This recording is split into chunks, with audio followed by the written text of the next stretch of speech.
Emmy-winning filmmaker Ava DuVernay and Colin Kaepernick teaming up for a Netflix series.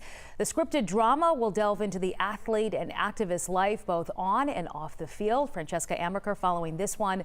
Francesca, many people can't wait for this one.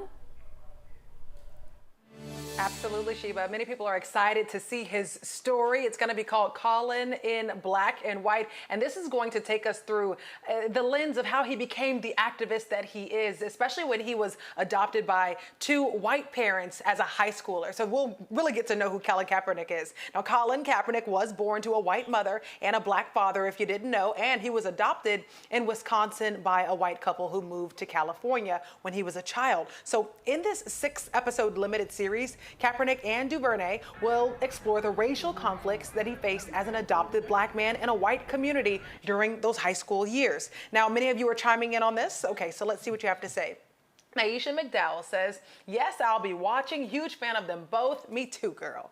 And Christy shared the same sentiment, saying, great news. I wish him wonderful success in all of his endeavors. But on the other hand, there are some people not too pleased about the decision. Rick Dunn wrote, can't wait to see this wonderful piece on Netflix. Not.